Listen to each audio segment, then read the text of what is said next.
Alhamdulillah, segala puji syukur kepada Allah Subhanahu wa Ta'ala atas segala nikmat dan karunia, dan lantunan salawat kepada Nabiullah Muhammad sallallahu alaihi wasallam. We would like to say welcome to Pondok Pesantren Komarudin here in Universitas Komarudin, and I want to say something a bit in Germany. I hope that I pronounce it right. Willkommen an der Universität Komarudin. Kami mengucapkan selamat datang di ruang pertemuan Universitas Komarudin pada hari Rabu 16 Agustus 2023 dalam rangka Focus Group Discussion dengan tema Empowering Society Based on Coexistence of Cultural Values, Social Capital, and Charismatic Leadership in the context of student inbound antara YPP Komarudin, Universitas Airlangga, dan University of Bremen. Teriring doa, semoga acara FGD pada siang hari ini dapat diridhoi dan diberkahi oleh Allah Subhanahu wa Ta'ala. Ila hadhihi as-salihah. Al-Fatihah.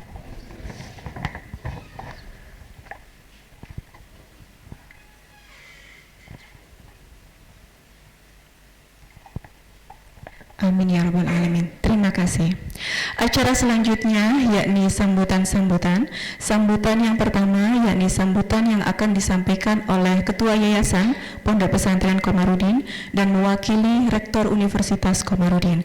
Kepada beliau Bapak Dr. Andes Haji Muhammad Nawawi MAG, disilakan.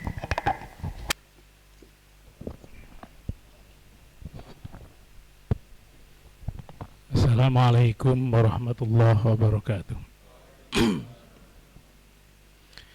Bismillah, alhamdulillah, wassalatu wassalamu ala rasulillah Sayyidina Muhammad ibn Abdillah wa ala alihi wa sahbihi man wala la hawla wa la quwata illa billah ma ba'du. Yang kami hormati Kiai Alauddin, Pak Mutofar, kemudian Bapak Ibu dari Erlangga, Pak Rohman, Bu Lela, kemudian rekan-rekan mahasiswa dari Jerman, siapa tadi, Mbak Aijan, Alexia, dan Paula. Okay. Mudah-mudahan mendapatkan satu kenikmatan di Komarudin untuk memperoleh tambahan ilmu yang bermanfaat, itu harapan kami. Alhamdulillah hari ini kami atas nama Pondok Pesantren Komarudin sekaligus atas nama Universitas menyampaikan selamat datang, welcome di Komarudin.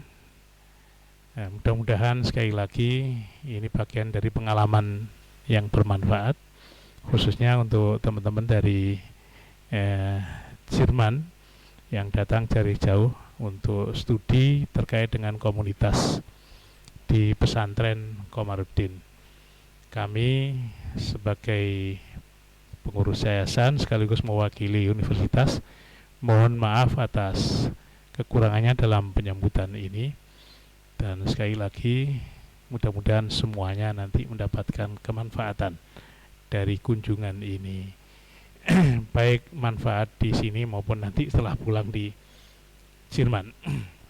Demikian kira-kira sambutan kami atas nama pengurus yayasan sekaligus mewakili Rektor Universitas Komarudin. Assalamualaikum warahmatullahi wabarakatuh. Terima kasih disampaikan. Sambutan selanjutnya yakni sambutan dari perwakilan Universitas Airlangga yang akan disampaikan oleh Bapak Muhammad Syekh Roman SE MEC. Kepada Bapak Muhammad Syekh Roman, disilakan. Oke. Assalamualaikum warahmatullahi wabarakatuh. Syukur alhamdulillah kita bisa berkumpul di forum yang sangat dibanggakan di siang hari ini. Saya mohon izin mewakili budekan saya menyampaikan salam kepada pemimpin pondok, pemimpin yayasan, dan pemimpin Universitas Komarudin atas kehadirannya, izinnya kami bisa berkunjung ke Yayasan Komarudin, karena kami kedatangan tamu dari Jerman. Jadi tujuan dan dari kedatangan kami adalah memberikan pengalaman dan juga observasi bagi mahasiswa Jerman ini terkait bagaimana kehidupan kampus atau kehidupan sistem pendidikan yang berbasis Islam di Indonesia.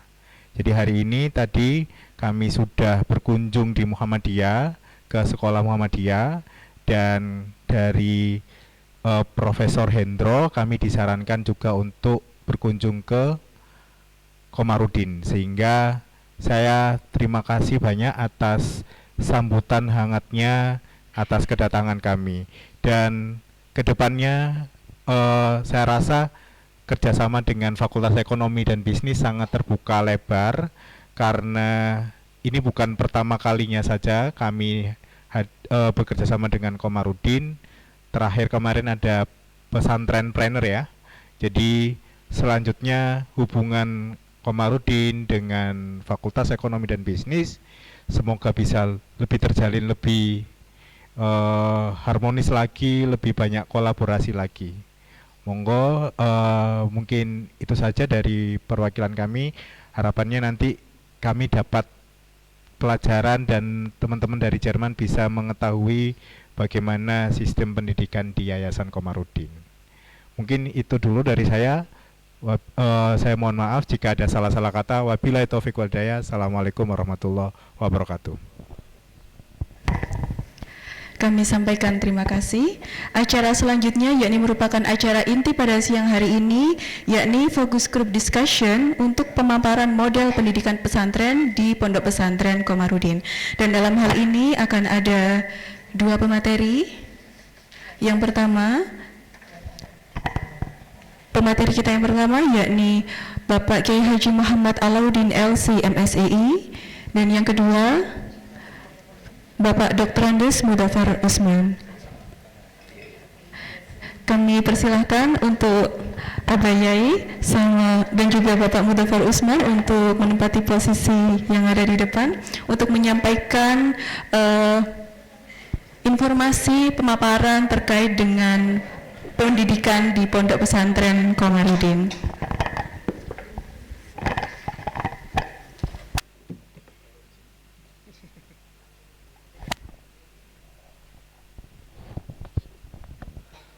Assalamualaikum warahmatullahi wabarakatuh.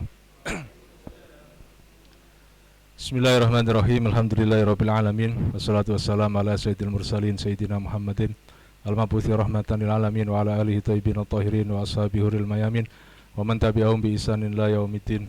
Allahumma akhrijna min dhulumatil wahm wa akrimna binuril fahm waftah alaina bi ma'rifatil ilm wa sahil akhlaqana bil hilm waj'alna mimman yastami'una al-qawla fayattabi'una ahsana. Amma ba'd.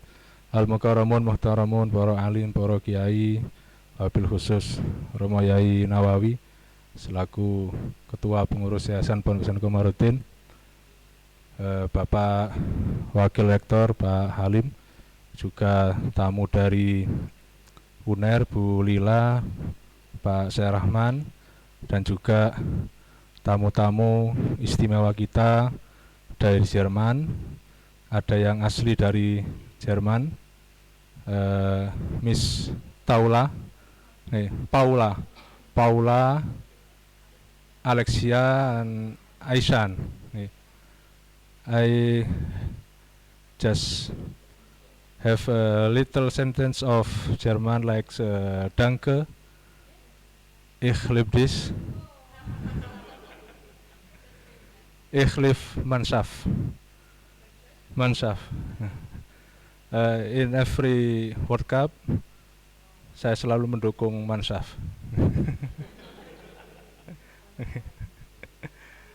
Okay. Seluruh Bapak Ibu guru, Bapak Ibu dosen yang kami hormati, mohon maaf saya tidak bisa berbicara bahasa Jerman dan juga bahasa Inggris saya ya sangat sedikit sekali kosakatanya, jadi mungkin saya akan menyampaikan dalam bahasa Indonesia, mungkin nanti dibantu oleh Bu Lila untuk menerjemahkan. Jadi, Pondok Pesantren Komarudin, ya sebagaimana pesantren-pesantren yang lain, ini adalah salah satu lembaga yang bukan salah satu ya,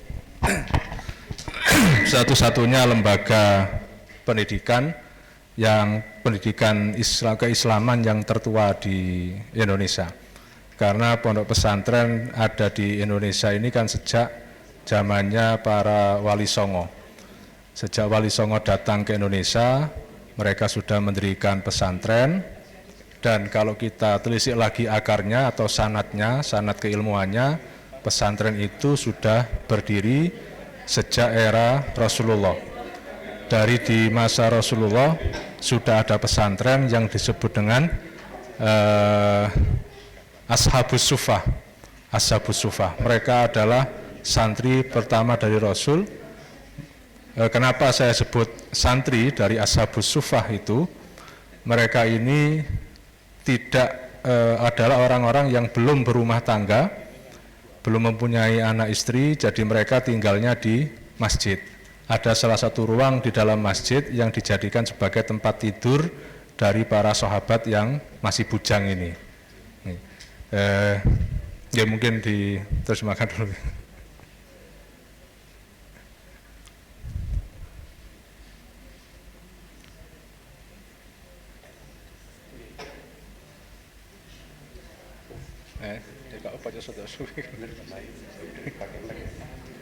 Pakai mic dah. Bu pilih damel mic dah.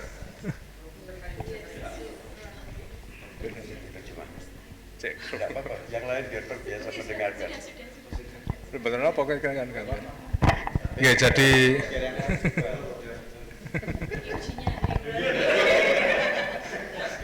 sampean salah lagu gak iso ngoreksi yo anu. Karo mbok salahmu bener. Jadi para sahabat yang masih bujang itu adalah santri generasi pertama, misalnya Sayyidina Abi Hurairah. Itu mereka adalah santri-santri pertama dari era kenabian. Kemudian terus berlanjut tradisi-tradisi semacam ini hingga akhirnya nyampe ke Indonesia dan diteruskan oleh para Wali Songo.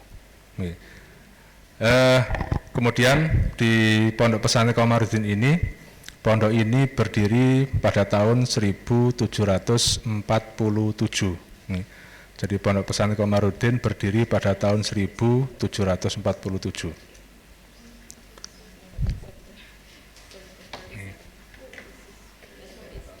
Jadi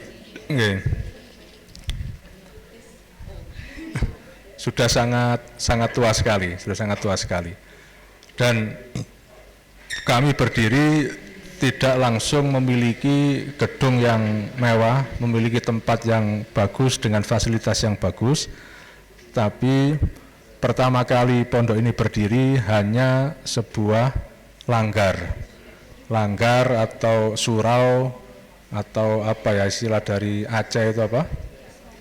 Daya.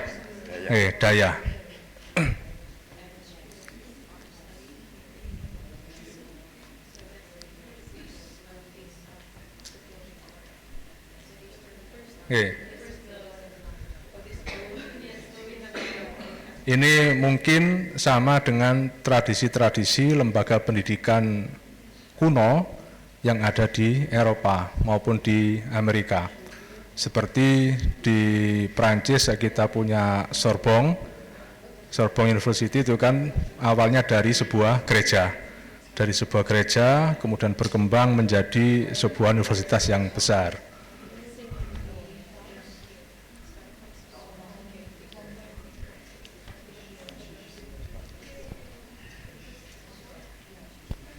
Biar satu saja.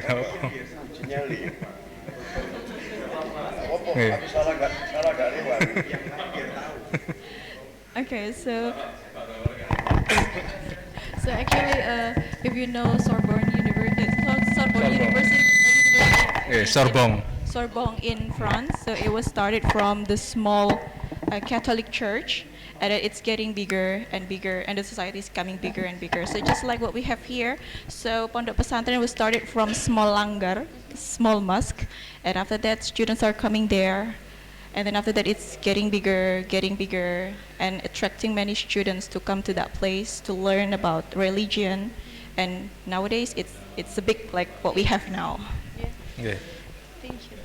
Oke, jadi berangkat dari langgar yang kecil tadi, kemudian dikembangkan oleh penerus Kiai Haji Komarudin.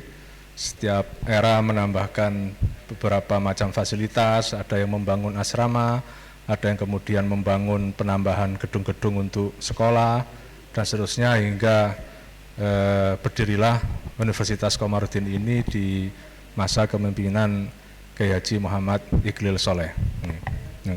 Okay, so the first phase of this Pondok Pesantren was started by Kiai Haji Komarudin. So he is, let's say, the first man building this pesantren, and after that it is passed generation to generation, and after that this university is actually exists on the latest former of Pemangku Pondok Pesantren, the what we call that, the owner or someone who is responsible or in charge with Pondok Pesantren, and his name is Kiai Haji Ahmad Muhammad Al-Hamad. So we have this, so actually there was, let's say, from small to big ones, from let's say kindergarten, elementary school, and then junior high school, senior high school, and after that we have university level. Yes. Actually I add more words from the explanation of Pak Yai. Dan santri di Pondok Pesantren Komarudin ini ada dua model santri. Ada dua model pesantren, ada pesantren kecil, ada pesantren besar. Pesantren kecil adalah santri yang belajar, yang tinggal di asrama, yang belajar di lembaga pendidikan Komarudin, dan ada santri besar, yaitu mereka adalah masyarakat di sekitar Pondok Pesantren Komarudin.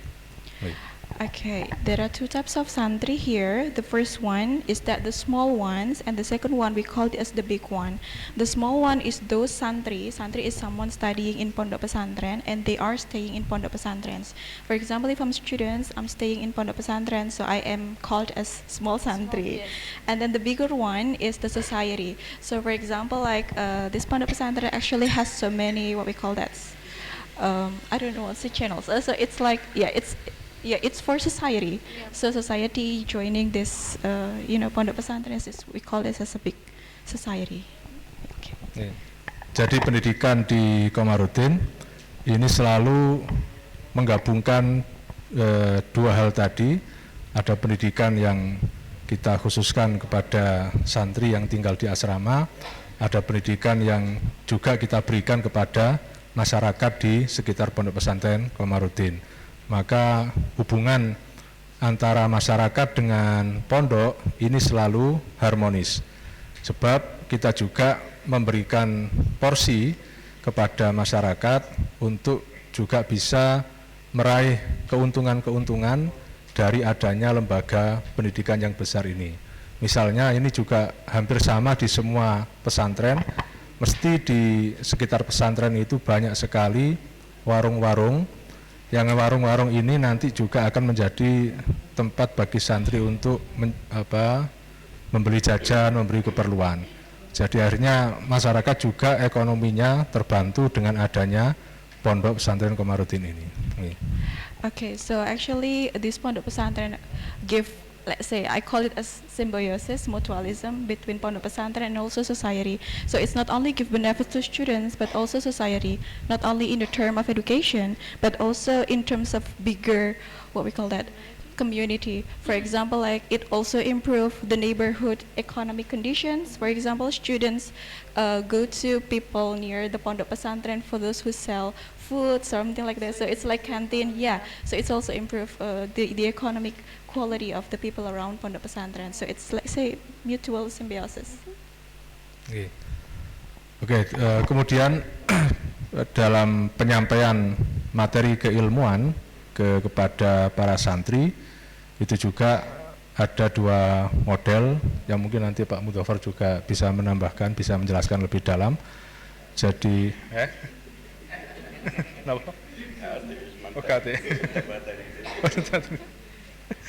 Jadi ada ilmu itu yang disebut dengan ilmu iktisabi, ilmu yang kita berikan, kita sebarkan melalui media pembelajaran ceramah atau media tertulis di papan tulis, dan juga ada yang disebut dengan metode ikhtisabi. Tadi yang satu pakai kaf, yang satu pakai ha. Ikhtisabi itu adalah metode yang atau biasa karena disebut dengan metode barokah. Metode barokah. Sama terjemahkan dulu. Okay, talking about the teaching, so let's say giving knowledge to santri or society, there are two, ada dua nggih Pak nggih? Ikhtisabi. Nggih, dan iktisabi. Dan satunya? Iktisabi Dan ikhtisabi. So ikhtisabi and also ikhtisabi. So the difference is only on the mediumnya ya Pak, medianya berbeda. So the first one they give for the given one ikhtisabi, so it is by lecture, giving preach, so something like that, or probably something written through books, melalui buku ya Pak ya. And then the next one it's from barokah. Barokah is something it's something mental. If we try to believe it, so it's going to come true to you. It's like a faith. Faith. Yes, Barokah is real. Barokah is real. Jadi bagaimana pembuktiannya? Jadi banyak santri-santri kita yang meskipun mereka ini di dalam kelas itu mungkin pelajarannya nilainya dia rendah, dia punya nilai rendah. Tapi ketika setelah lulus dari pesantren, ternyata mereka juga mampu untuk berkarya di tengah masyarakat, mampu menjadi manusia-manusia yang bermanfaat. Jadi itu kalau dihitung pakai nalar juga ya bagaimana susah menjelaskan, terutama kepada teman-teman dari Eropa. Jadi barokah is real. Okay, barokah. The simple way for me to call barokah is law of attraction, but it's something deeper than that because we have faith in it. So let's say there are students, even though they are very poor in a classroom, let's say, I don't know, want to say stupid is a rough word. Yeah, they have low ability in classroom, but once after they graduate from this place, this university, or probably from the school, I don't know how, finally they can become someone that is very, what we call that, influencing. Yes, skillful, even though if we look at the past history, he is not that type of person. Yeah. But this kind of barokah makes it works. Yes. Oh, I understand. I think I know what you mean. Yeah. So it's barokah. So if we have believe in it, or let's say, even though we are poor, but if we can still get the barokah studying in pondok pesantren, and those what we santri believe in. Dan barokah bisa didapat melalui pengabdian seorang santri kepada gurunya, kecintaan santri kepada gurunya, dan yang mungkin dari hal itulah mereka mendapat barokah karena sudah barang tentu para guru-guru di sini adalah murid dari gurunya, gurunya murid dari gurunya, gurunya murid dari gurunya, hingga murid dari Rasulullah Shallallahu Alaihi Wasallam. Jadi kesambungan sanad inilah yang kemudian menciptakan adanya barokah. Okay, barokah is actually can be created from, let's say, I don't know whether I use the right words, the submissiveness of students to his teachers, and teachers, the former one, he was also a student, he also submissive to his teacher, and this kind of thing finally become, let's say, if we try to look at the root back, it backs to Nabiullah Muhammad sallallahu alaihi wasallam. So finally, the barokah that is owned by someone is actually what we call that travels from, time after time, from generation to generation, something like that. Inherited? Yeah, it's mentally inherited. I don't know whether it is right or wrong, but yeah, we can get this because we believe, we respect the teachers. we believe in teachers, and you know this kind of thing. Let's say our obedience to teachers can create the barokah. Without we realize it, but it actually can, subconsciously it can create the barokah that you're going to have later on in your life. So whatever what we do now, if we try to believe in our teachers, and then respecting our teachers, so one day the barokah will Come to you. will come to you. Yes. Or you will Okay. attract it. Yes.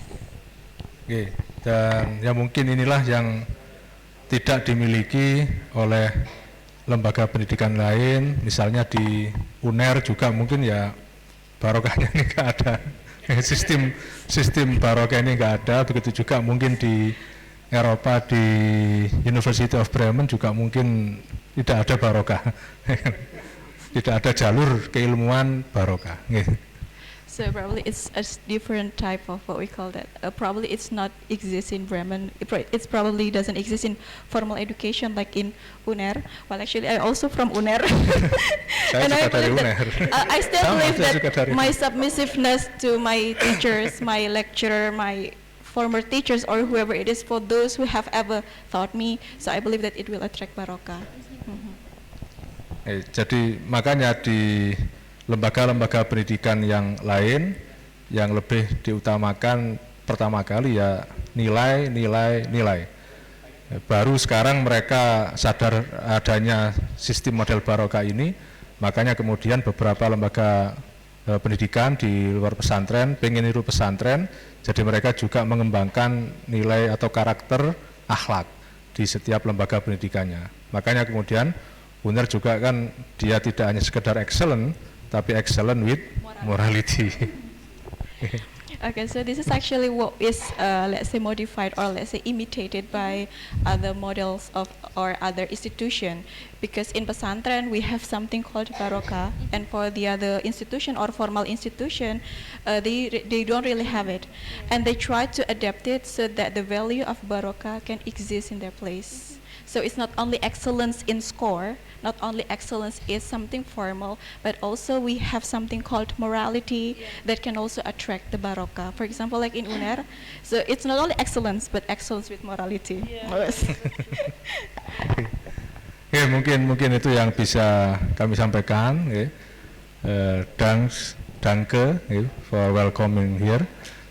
Dan nanti mungkin akan disambung oleh Yai Mudofar. Kurang lebihnya mohon maaf yang sebesar-besarnya. Assalamualaikum warahmatullahi wabarakatuh.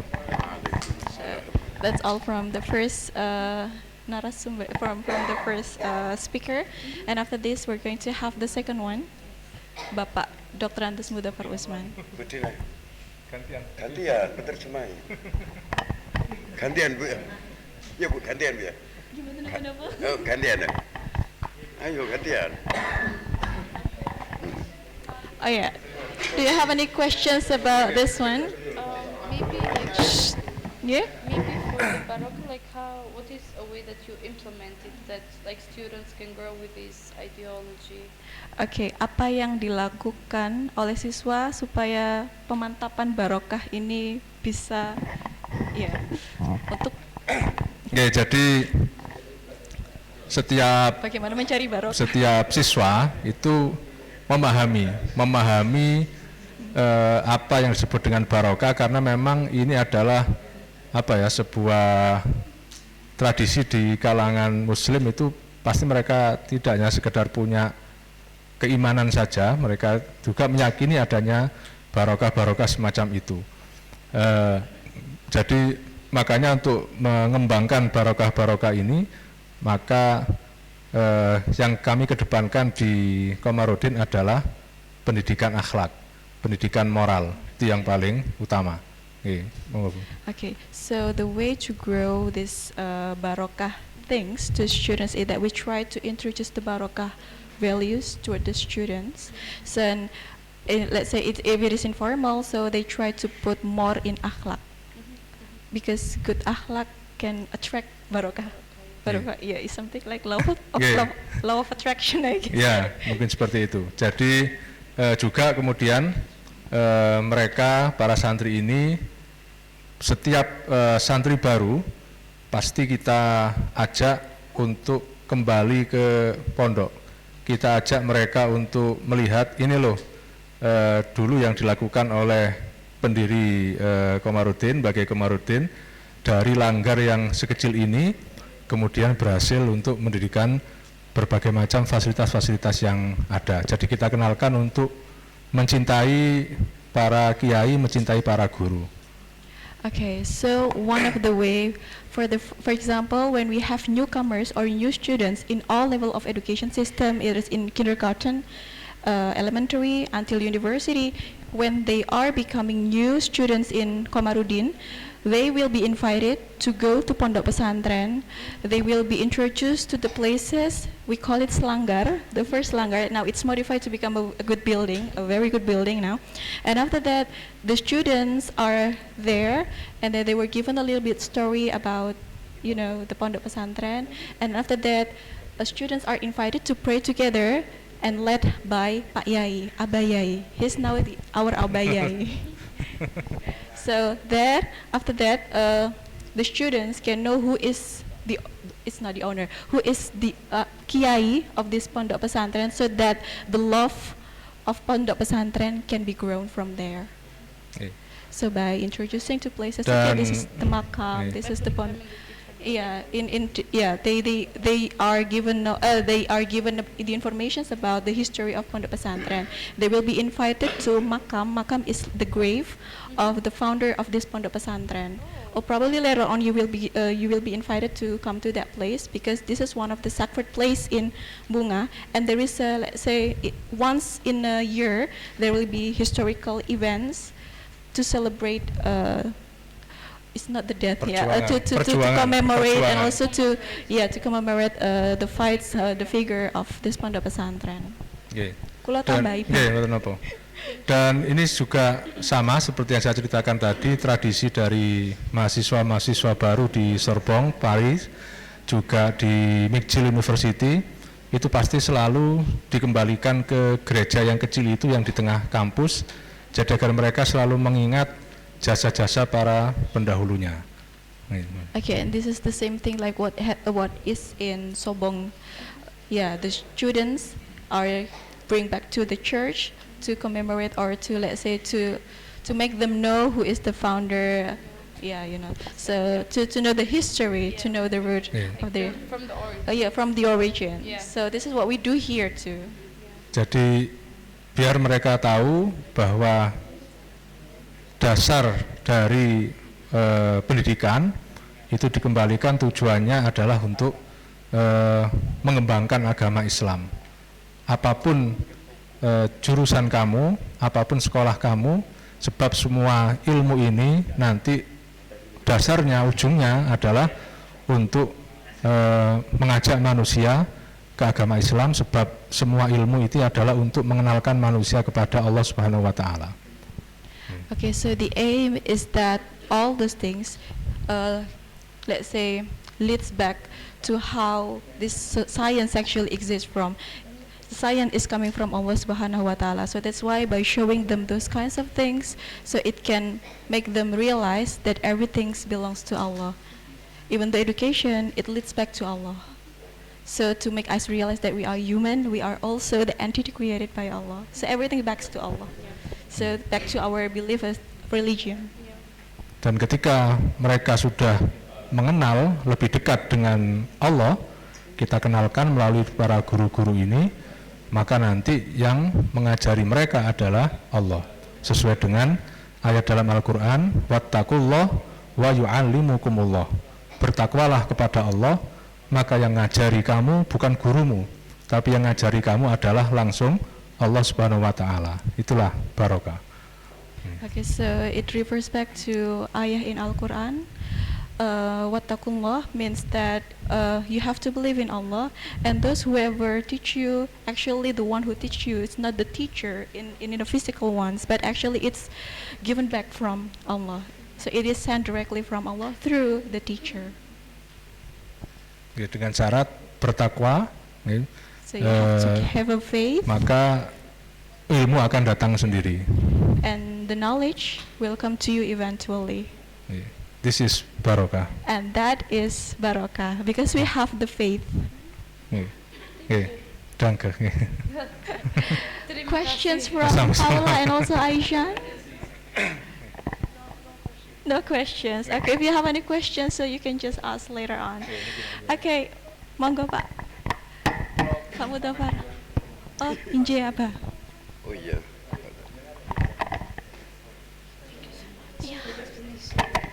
I hope that it doesn't confuse you. Curious to know. Assalamualaikum warahmatullahi wabarakatuh. Bismillah, alhamdulillah, wassalamun ala ibadilladina istafa, amma ba'd. Yang saya hormati Al-Mukarram Romo Kiai Haji Alauddin, Al-Mukarram Kiai Haji Nawawi Soleh selaku pemangku pondok pesantren sekaligus ketua yayasan, Bapak Rektor serta para pimpinan Universitas Komarudin serta tamu dari Universitas Airlangga dan rombongan dari mahasiswa dari Jerman. Terima kasih semuanya. Bapak Ibu yang saya hormati, saya akan melanjutkan beberapa hal yang terkait dengan pondok pesantren. Saya ingin mengutip gini, mengembangkan apa yang telah tadi disampaikan oleh Kiai Alauddin, bahwa ilmu ada dua kategori, yaitu ada ilmu iktisabi, ilmu yang membutuhkan kerja keras, upaya keras untuk mendapatkannya, mungkin melalui proses belajar, dan ilmu yang ikhtisabi, yaitu ilmu yang didapat melalui keberkahan, ya, dari keberkahan. Untuk yang terkait dengan ilmu iktisabi, ilmu yang melalui proses usaha, yaitu ada dua kategori kalau dalam dunia pesantren. Yaitu yang pertama disebut dengan ilmu hal dan ilmu ghairil hal. Ilmu hal terkait dengan ilmu yang melaksanakan kewajiban pada saat sekarang. Sebagai seorang muslim, maka isi dari ilmu hal itu bisa dikategorikan ada tiga komponen. Satu, menemukan Tuhannya, tauhidullah. Dan yang kedua, bagaimana tata cara menyembah Tuhannya melalui pelajaran ilmu-ilmu syariah atau ilmu fikih. Dan yang ketiga adalah ilmu tentang hubungan sosial, muamalah, baik muamalah hubungan antara individu sesama muslim atau individu sesama umat manusia. Kemudian termasuk juga bagaimana akhlak terhadap sesama muslim dan akhlak terhadap masyarakat sekitar muslim. Oleh karena itu di dalam dunia pesantren hampir tidak ada istilah berontak terhadap negara. Jadi ini karena prinsip pendidikan di pesantren nomor satu mengenalkan Tuhannya, kemudian yang kedua bagaimana setelah menemukan Tuhannya, bagaimana seseorang bisa menyembah Tuhannya melalui pelajaran fikih dan tata cara ibadah yang lain, dan yang ketiga berakhlak terhadap sesama, baik sesama itu sesama umat manusia, terutama sesama umat beragama Islam, dan yang paling penting termasuk terhadap negara, sehingga hampir tidak ada dari pesantren yang melakukan pemberontakan terhadap negara. So,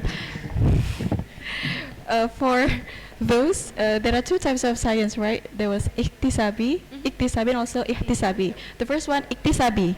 So this is gained from the process, from studying, and one of the thing is told by something hal and ghairul hal. And in something hal, there are four. The first one is about tauhid. So it introduces about God. So we try to let students know about who our God is, for example, like that. And then after that, through worship, we let them know how to worship the God. There is some science called fiqh. So these rules, or let's say it shows students how to do prayer, something like that.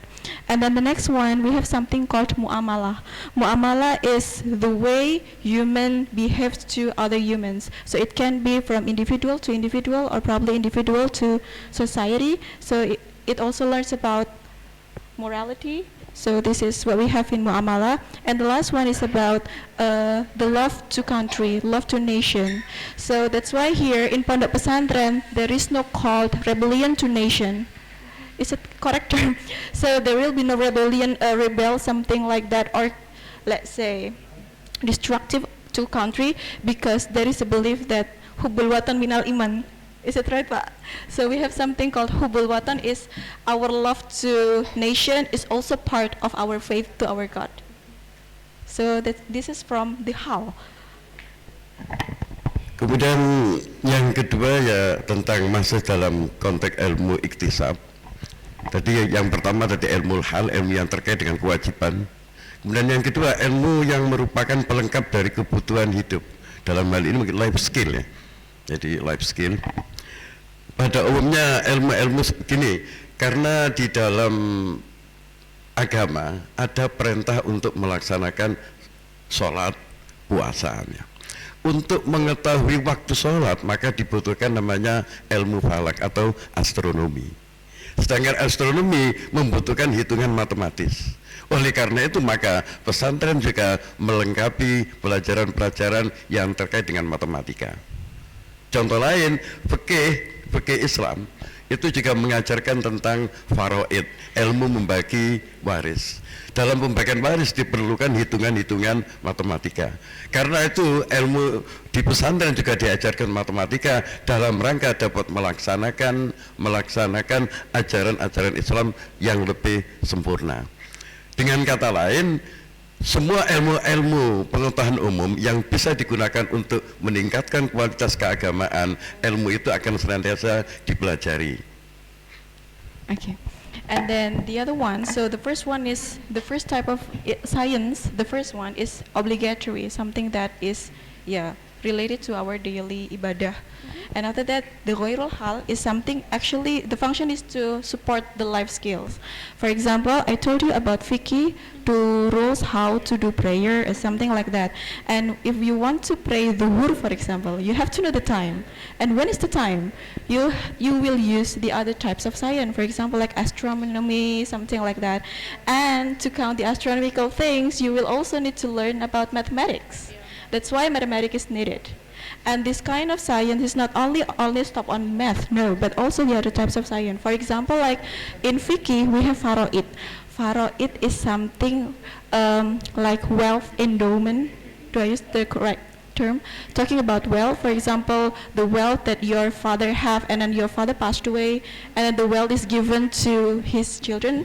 Nah, actually in Islam, we also have the way to calculate about how much money you will get for men, for each son. For example, male and female is different, and they will use faraid, and faraid need mathematics to count something like that. That's why this kind of skill is going to be learned in pesantren because it is needed. That's why all the basic science is also given in pesantren because it supports our life skills. Kemudian yang kedua terkait menambah tentang ilmu ihtisabi, tentang keberkahan. Tadi mungkin ada yang kurang dari Ki Alauddin, yaitu keberkahan itu terutama adalah kesambungan doa antara para pendiri pondok pesantren Komarudin Sampodan Bunga, kemudian para kiai-kiai penggantinya dan para santri, sehingga santri senantiasa memanjatkan doa terhadap para kiai, para pengasuh pondok pesantren Komarudin. Dengan senantiasa berdoa dan panjatan doa, maka ada kesinambungan hati antara para santri dan para pemangku pondok pesantren Komarudin. Maka jadilah ini merupakan ikatan yang diharapkan bisa mendapatkan berkah bagi para santri untuk kehidupannya di dunia maupun di akhirat nanti. Okay, adding more to the word of barokah. Barokah is also in term of, let's say, the continuation of the prayer that we say. For example, in the prayer, it's not only that we directly give it to Allah, no, but it's also to other teachers, other founders of this pondok pesantren. It's not only, let's say, I live in this era, so I only pray for the founder in this era, no, but also to the previous founders and so on and so forth. So finally, the continuation, or let's say the root from the first until the last one still, let's say, still bound one to another, and that's why it also it's connected and it continues on and on, so it's bound. Kemudian pondok pesantren, semua pondok pesantren terutama pondok pesantren Komarudin membagi kewajiban seseorang itu ada dua kategori. Satu, fardu ain, kewajiban yang bersifat individual, dan yang kedua, kewajiban yang terkait dengan fardu kifayah atau disebut dengan kebutuhan-kebutuhan istimaiyah atau sosial. Nah, dari kebutuhan kewajiban tadi, kewajiban sosial itu yang bagaimana? Yang disebut dengan fardu kifayah ialah kewajiban yang dapat digunakan untuk melengkapi pelaksanaan kewajiban keagamaan.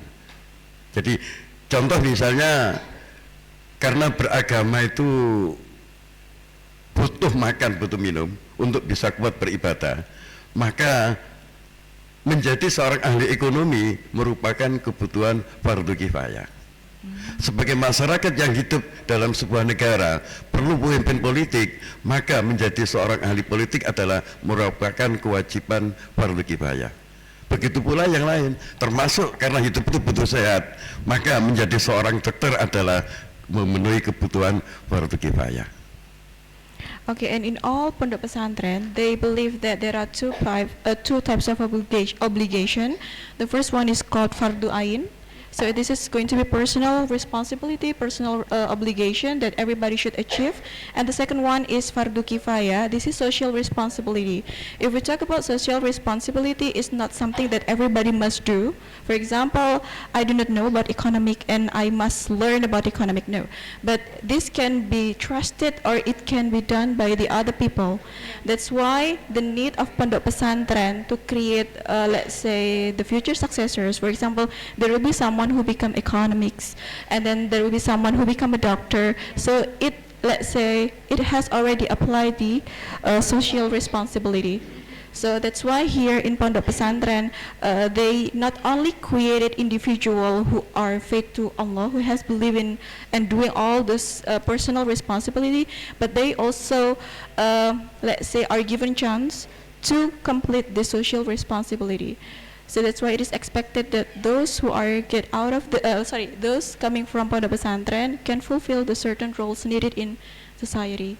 Even though you become a doctor, become a lecturer, and the other one, because those let's say jobs are needed by the society, and we have, let's say, the small obligatory, which one you want to choose to complete those needs in society.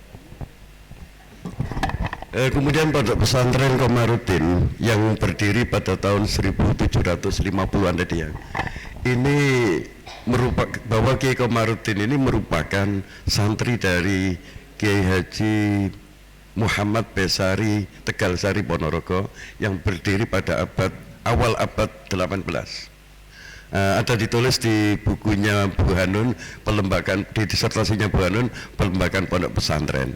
Jadi karena itu awal dari pondok pesantren ini mulai pelembagaannya sudah tentu mengikuti jejak dari gurunya, yaitu Kiai Haji Muhammad Besari Tegalsari Ponorogo. Walaupun di pondok asal gurunya sekarang sudah tidak ada. Jadi pondok asal yang didirikan oleh Kiai Haji Muhammad Besari sudah tidak ada, hanya keturunannya yang memiliki pondok modern Gontor diantaranya.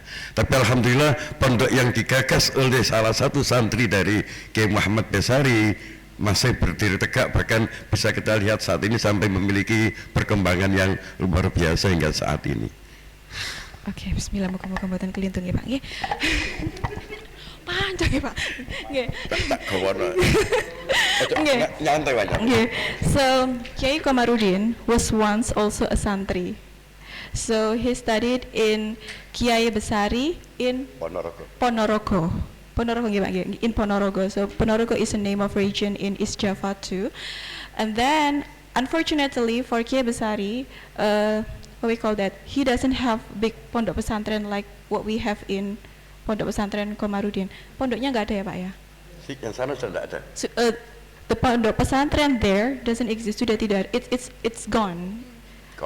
It's gone. It is gone. But that however, his students can create this big pondok pesantren. Yeah, let's say you can just call this is the barokah of his submissiveness to the teacher. Yeah.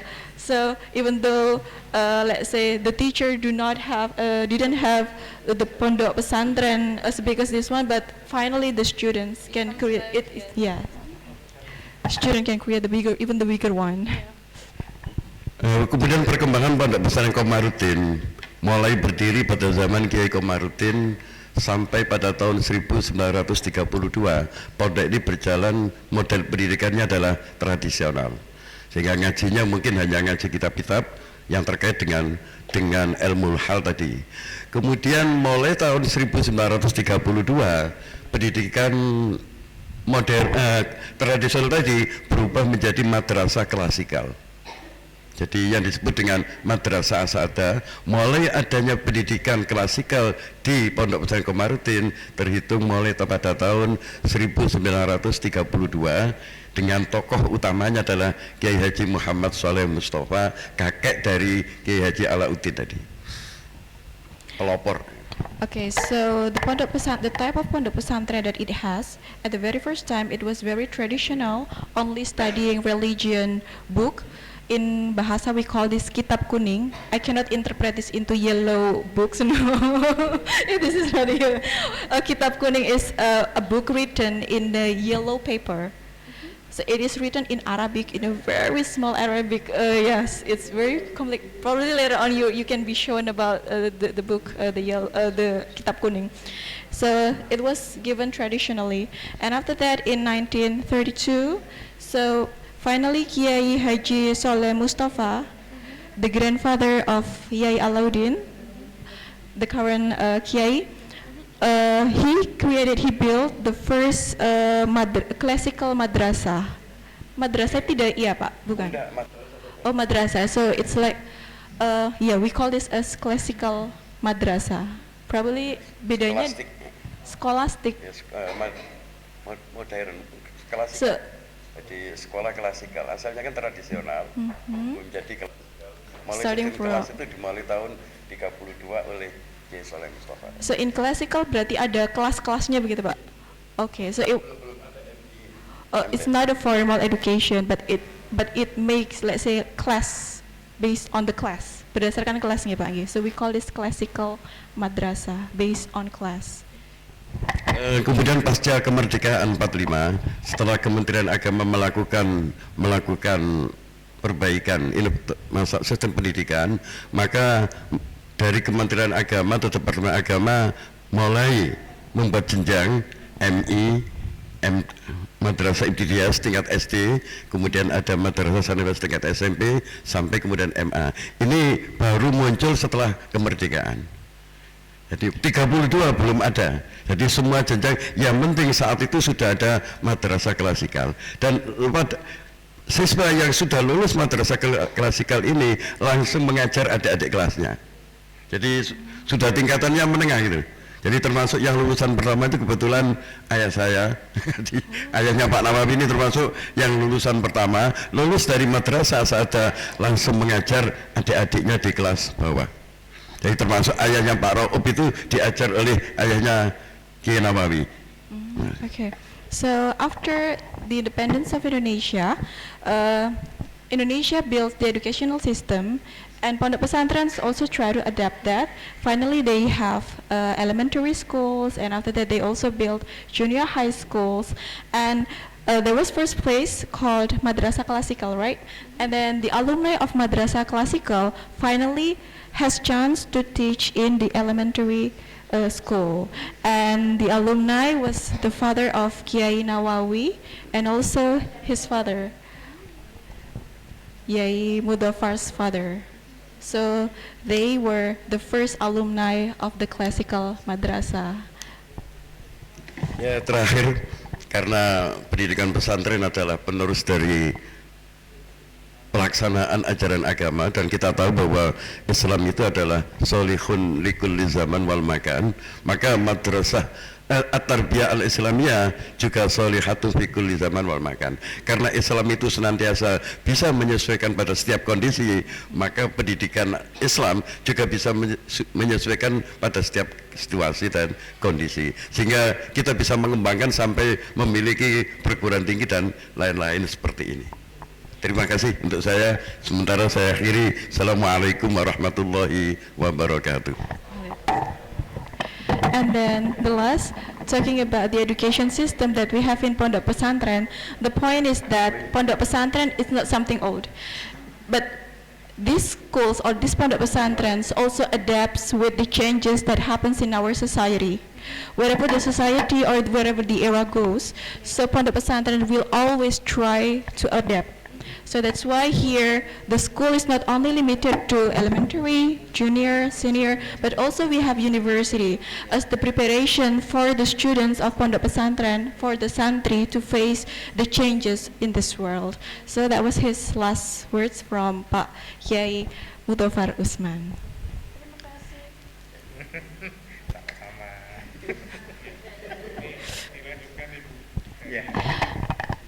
Terima kasih Bapak Ibu sekalian untuk membantu kami dalam proses transfer knowledge ke kawan-kawan kita dari Jerman ya.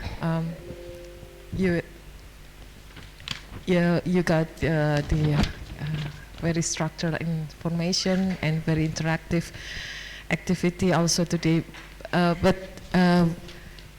in bahasa maybe I will explain mungkin dari beberapa yang tadi Bapak telah sampaikan mengenai Komarudin dan apa namanya hal-hal yang terkait dengan pendirian Komarudin.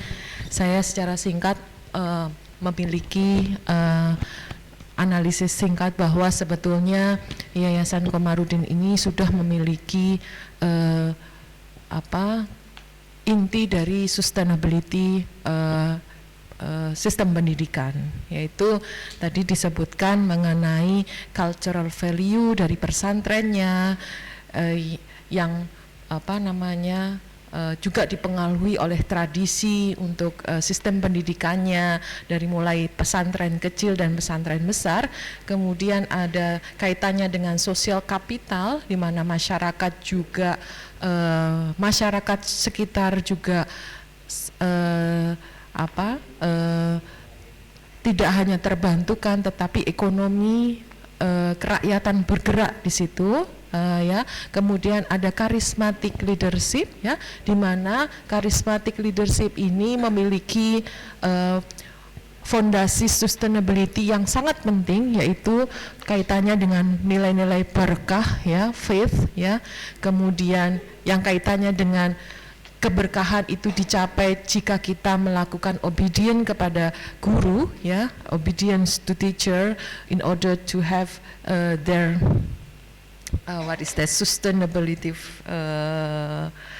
what is that inherit their teacher value. So ya, kaitannya dengan itu. Kemudian yang menariknya di sini, kalau sama-sama Bapak dan Ibu pahami di sini, jika value itu dirangkul sangat kuat dalam suatu konsep bisnis, itu perkembangannya akan sangat-sangat pesat ya. Saya melihat dari perkembangan pesantren yang sudah ada pada saat ini, di mana dalam pesantren itu menggabungkan pendidikan formal dan pengkaderan ulama ya, serta ada pengembangan kejuruan dan kewirausahaan ya. Jadi pendidik plus pengusaha untuk mencapai pemimpin, dan kaitannya pemimpin yang jujur dan ikhlas. Dan konsep-konsep itu yang tadi Bapak sampaikan terkait dengan yang sudah ada di Komarudin.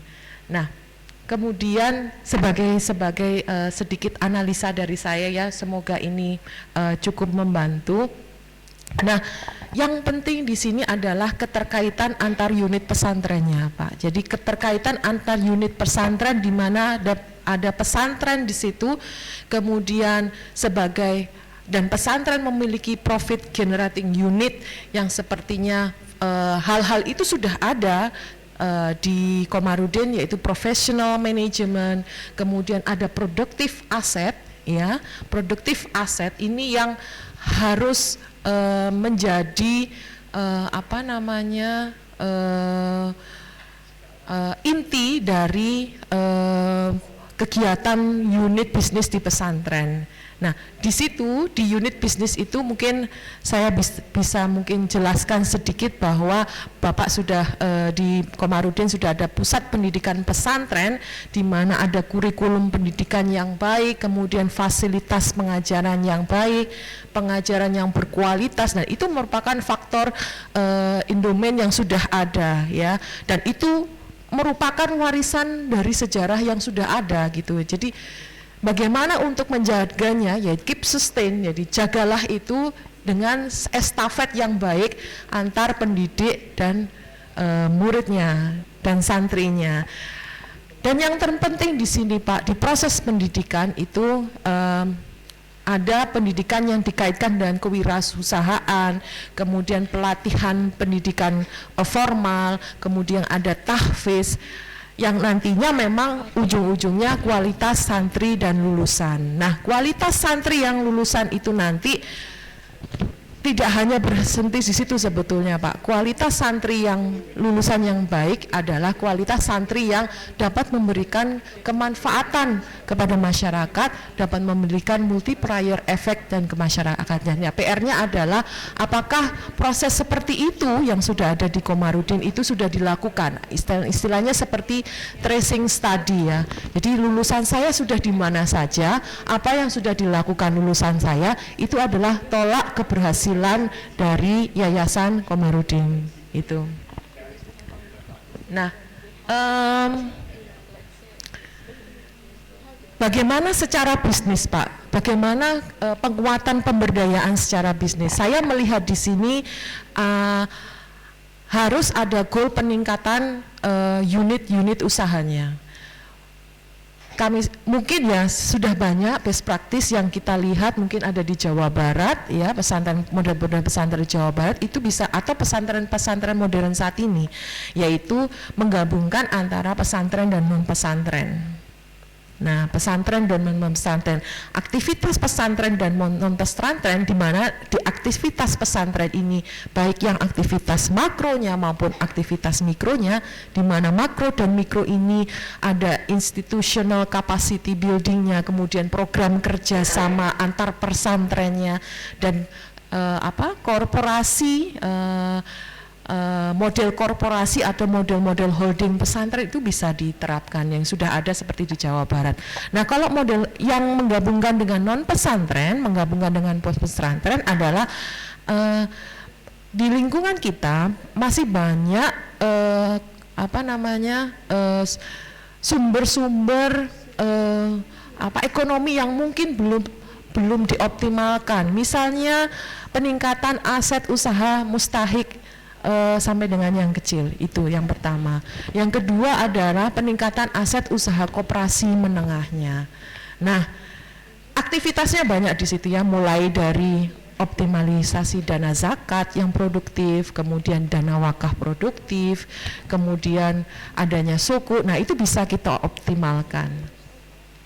Nah,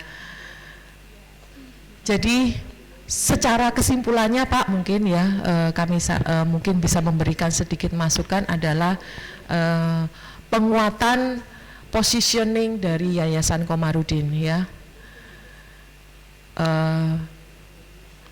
unit usaha di dalam, jadi positioning itu bagaimana unit usaha di dalam pesantren itu dibangun secara terintegrasi ya, dengan konsep governance yang kuat.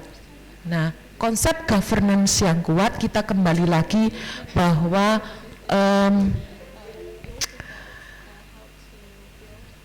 hal yang terkait dengan charismatic leadership itu dioptimalkan. Saya melihat pesantren-pesantren saat ini kurang mengoptimalkan bagian charismatic leadership untuk peningkatan bisnis.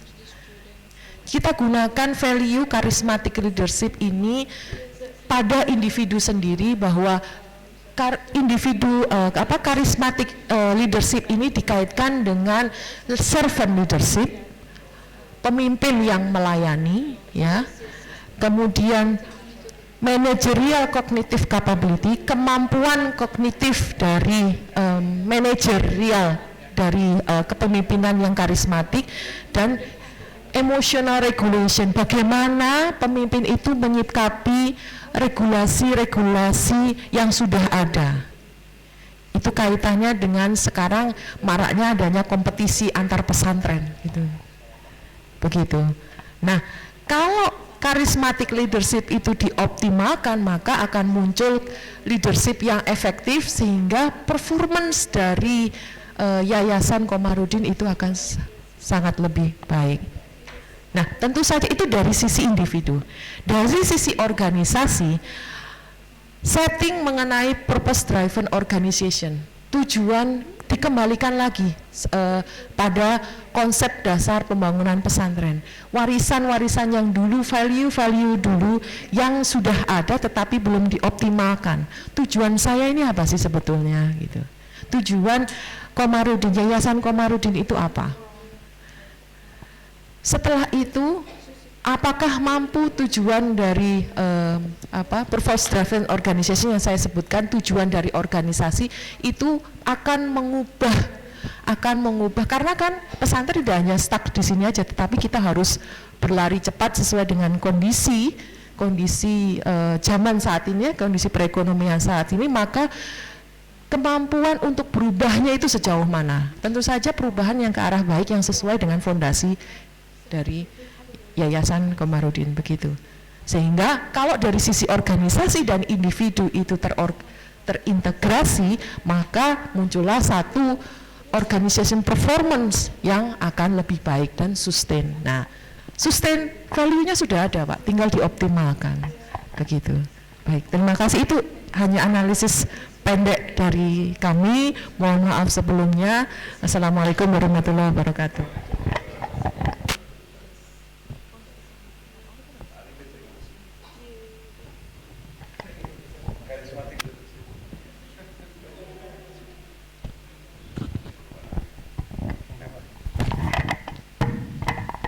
Terima kasih. Kami mungkin sedikit saja menyambung. Pada beberapa tahun terakhir ini kami memang sedang belajar untuk mengembangkan usaha. Yang pertama ada usaha semacam pertanian. Dalam hal ini mungkin tambak. Kemudian yang kedua air mineral ini kerjasama dengan petrokimia, dengan PKP K3PG, K3PG, dan dari target-target yang diberikan oleh Petro kayaknya kita sudah bisa melampaui. Itu beberapa hal yang cukup menggembirakan. Beberapa saat juga pernah mencoba untuk angkutan, tapi ternyata tidak pinter itu. Masih kurang cocok gitu ya, kurang cocok. Tidak tahu, nanti mungkin akan dievaluasi kembali. Kemudian di sekolah-sekolah itu kita belajarkan juga tentang keterampilan kewirausahaan. Jadi beberapa produk yang misalnya seperti songkok ya. Songkok ini bagian dari produknya anak-anak SMK yang sudah berjalan, pernah dulu dikembangkan kerjasama dengan Gramedia, tapi karena mungkin perantaranya itu yang kemudian menjadi sesuatu yang problematis, akhirnya kita berhenti sejenak. Sekarang tidak tahu nanti setelah itu apa ada pengembangan ulang, tapi masih dalam evaluasi.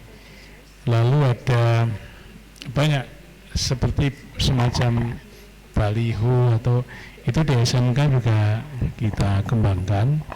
Kemudian ada lagi bordil. Kemudian ini sedang dalam proses bidang peternakan. Nah, kita sudah siapkan lahannya. Pak Laudin yang langsung berhubungan dengan teman-teman PI kalau tidak salah itu ada beberapa bantuan yang akan diberikan dalam bimbingan mereka untuk pengembangan peternakan. Itu salah satu upaya-upaya yang sedang dalam proses pembelajaran kami. Karena itu kemudian kita perlu ada masukan banyak dari berbagai institusi termasuk Erlangga. Mudah-mudahan nanti setelah ini UKI bisa melakukan kerjasama dengan Fakultas Ekonomi, khususnya di Fakultas Ekonomi Pak ya, di Erlangga.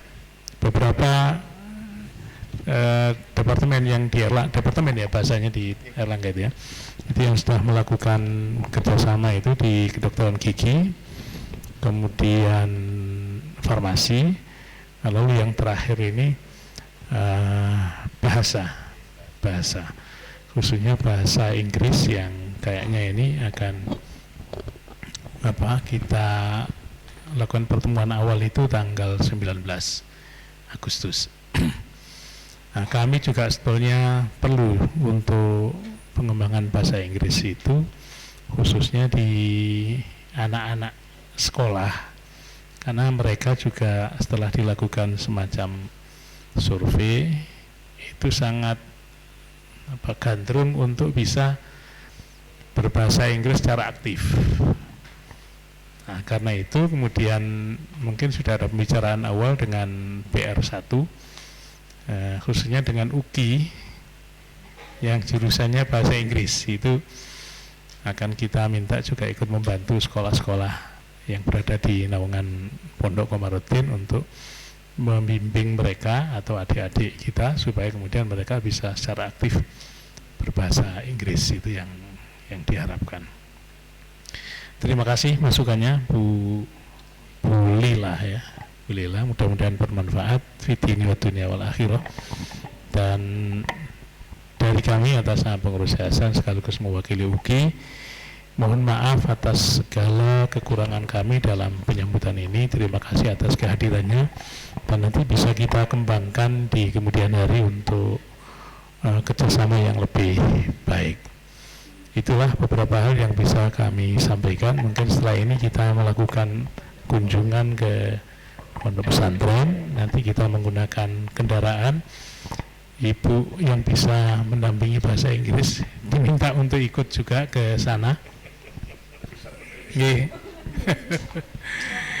Ya, nanti sama-sama ke selatan. Mungkin kita turun di komplek tengah. Di komplek tengah SMA Madrasah Aliyah. Nanti dari situ mungkin kita jalan kaki ke pondoknya. Sekali lagi mohon maaf, terima kasih. Assalamualaikum warahmatullahi wabarakatuh. Kami kembalikan ke pembagi acara. Terima kasih kami sampaikan, sangat menyenangkan sekali untuk sesi diskusi pada siang hari ini terkait dengan empowering society based on coexistence of cultural values, social capital, and charismatic leadership. Acara selanjutnya yakni penyerahan cindramata dari Universitas Komarudin ke teman-teman dari Universitas Airlangga dan juga teman-teman dari University of Bremen.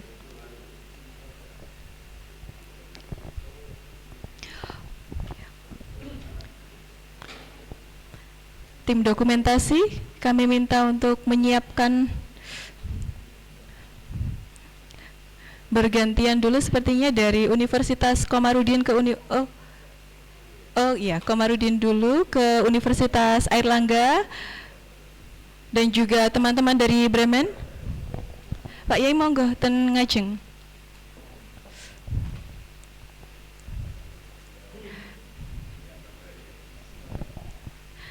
Ada sedikit kenang-kenangan dari Pondok Pesantren Komarudin.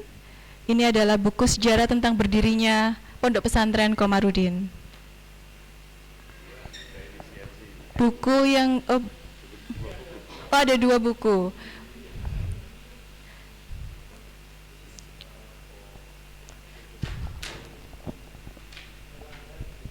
Selain buku tentang sejarah berdirinya Pondok Pesantren Komarudin, buku yang kedua yakni tentang yang berjudul Resiliensi NU di abad kedua, yang merupakan tulisan dari Bapak Hasan Mahfud dan kawan-kawan.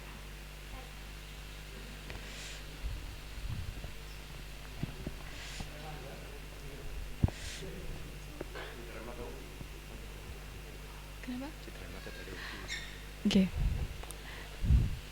Dan nanti setelah foto penyerahan buku, nanti ada penyerahan cendramata dari Universitas Komarudin ke teman-teman Unair yang akan diserahkan oleh Bapak Dr. Ainul Halim selaku Wakil Rektor 3. Monggo, Pak Warek. Okay. Pak Halim, monggo Pak Halim. Pak Halim tidak boleh malu-malu, Pak. Monggo Pak Halim menyerahkan nggih. Pak Halim menyerahkan cenderamata dari Universitas Komarudin ke Universitas Airlangga. Merupakan sebuah kebanggaan karena saya juga alumni Airlangga dan saya bekerja di UKI sekarang. Terima kasih. Dan selanjutnya cenderamata dari Universitas Airlangga untuk Universitas Komarudin.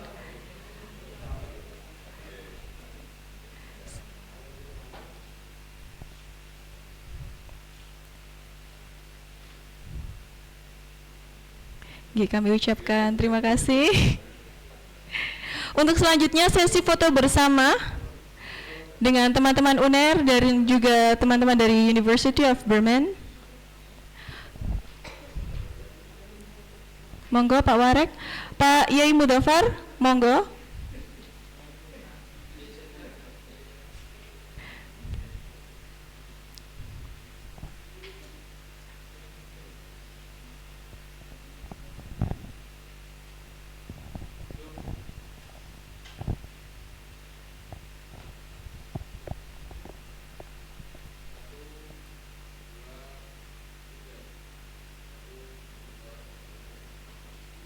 Okay, thank you.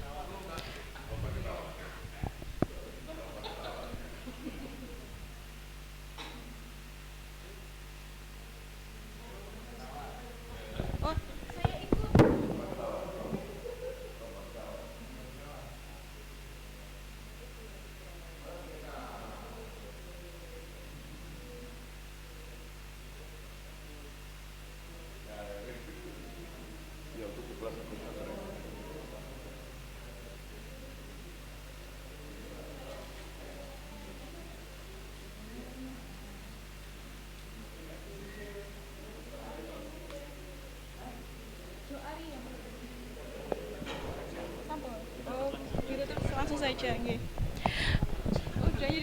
Bapak Ibu, demikianlah acara fokus group discussion kita pada siang hari ini.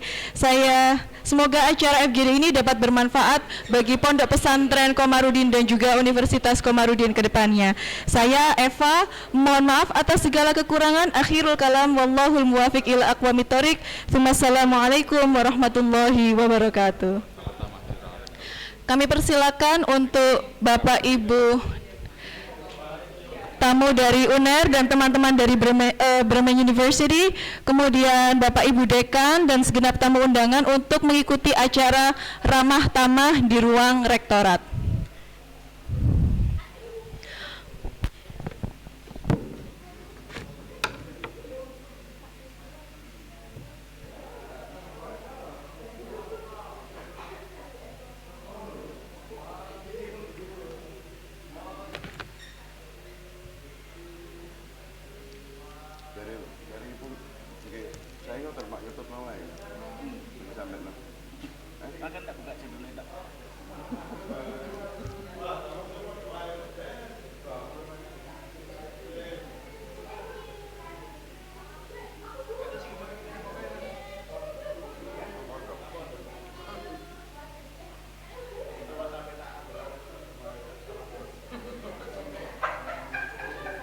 Sama ada handphone bisa ya.